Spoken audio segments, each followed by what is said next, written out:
On that, one more question. I saw one of your 8x10s for Indie up your booth. Did the makeup team actually put Harrison Ford's scar on your chin? Yes. Yes. Every single day. And it wasn't until like 3 years in that you realized on TV you couldn't fucking see it. But yes, and it was a prosthetic. This is a worm like that long. It was a little rubber worm that would glue to my chin that they did a whole life cast of my face for, which overkill. But yeah, they did. Thank you. You're welcome. My question is, what besides Boondock Saints, what's your favorite movie that you've done? Power without question.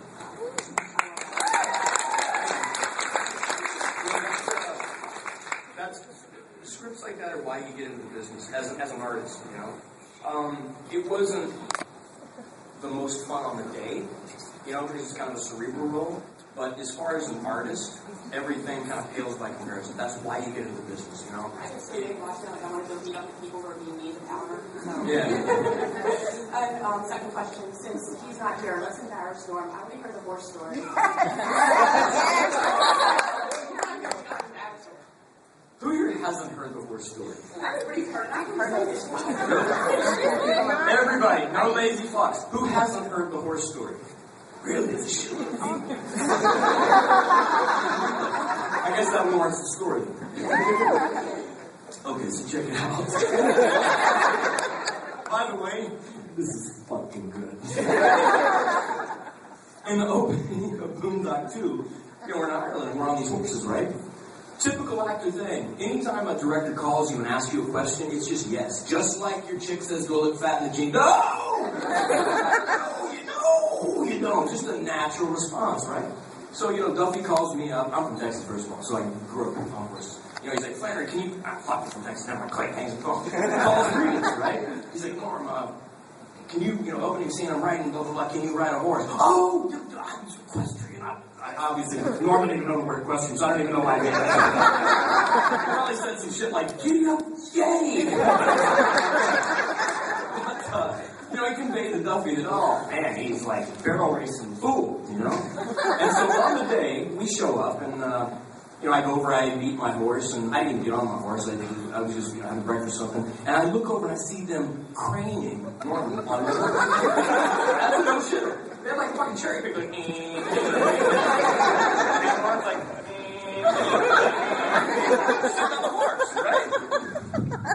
No shit, I couldn't make this crap up. Actually, I could make that crap up, probably. But I'm not. So they crane Regis on the horse. And, you know, there's things I'm good at and things I'm not good at. I'll fess up to him, you know. Norm's a lifelong smoker, right? I mean, he's smoked his whole life. He rolls his own cigarettes. I've never smoked a day in my life. So if you look at the movie, I'm smoking like this. I'm like,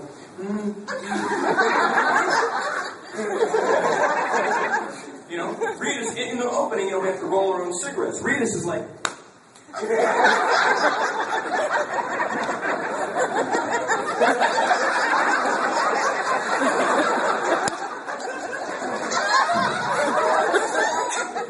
You know, he's doing all that, right? And literally, it's hard, like, Conversely, on the horse, I'm like, comfortable as shit, right? We start to film the scene. This is what the horse does. No movement, just adjusts. The horse goes... And Regis, no shit, goes... Flanery's moving! Flanery's moving! Oh, God! I was paralytic with laughter. Norm, the motherfucker didn't gallop away. Just like you guys went. Boom! And that's it. The guy was literally like, get me out. I'm like, Regis. It's gonna be alright. He's like, you sure? I'm like, yeah, I talked to the horse, he's good. Yes, I can do that. And the shit's on camera. We have that shit on camera. He had a fucking meltdown, man. He didn't want to do a take two. I was like, come on, you look like a tart, but I look like a tart with a cigarette, so come on. That's what we're doing.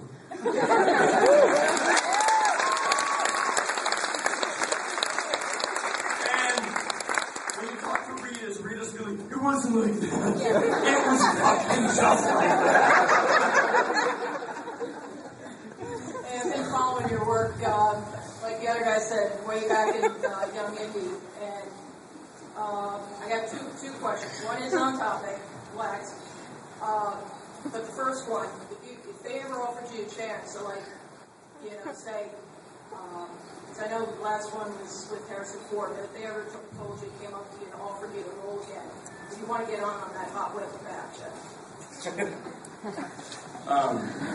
Obvious is obvious.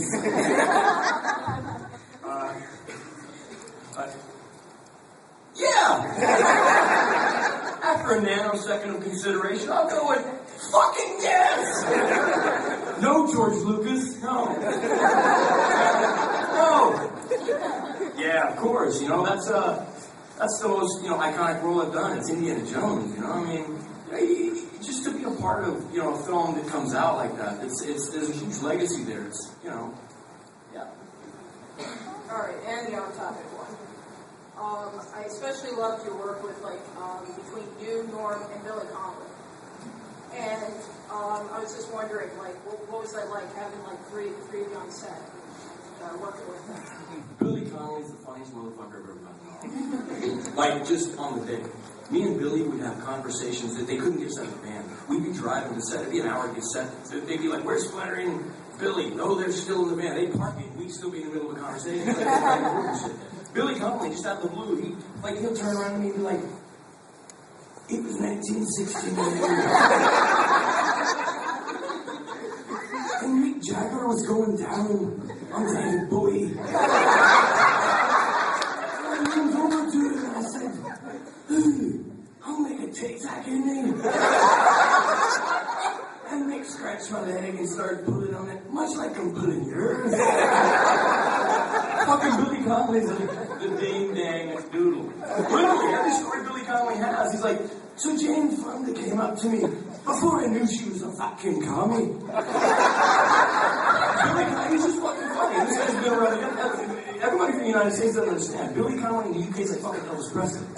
I mean, the motherfucker's huge. He's like bigger than big.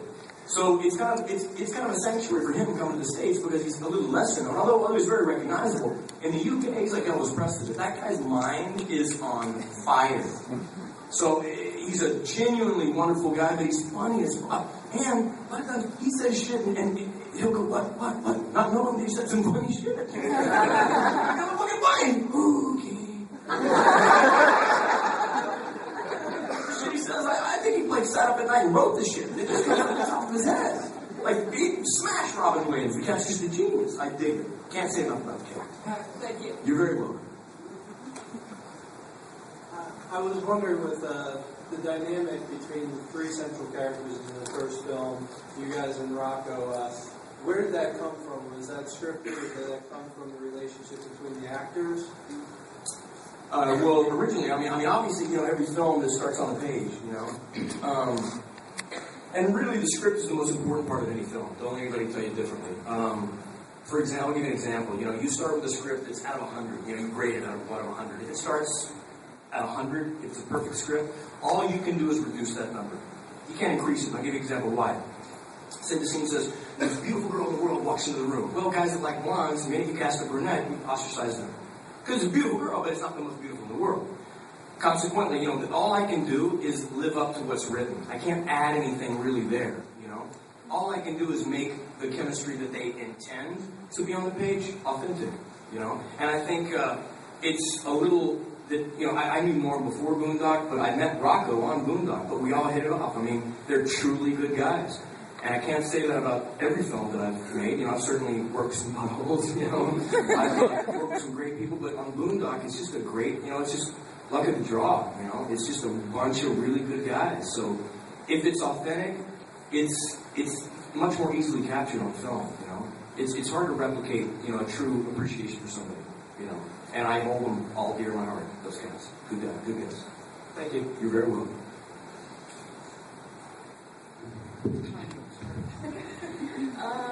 When you did the green beer thing for St. Patrick's Day, I want to know if you ad-libbed any of that, and if so, how much? Most of the shit I ad-lib. they didn't even put in because it had to be a coherent storyline, a fluid storyline. But there were some ad-lib moments, yeah.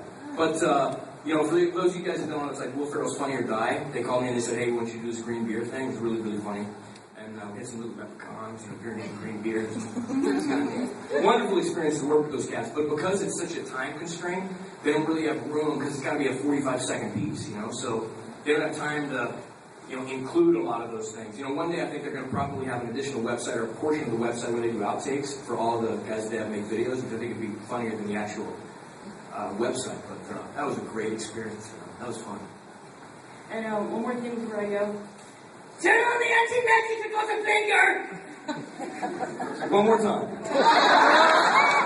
Turn on the anti-magic because of blinker! Because of blinker!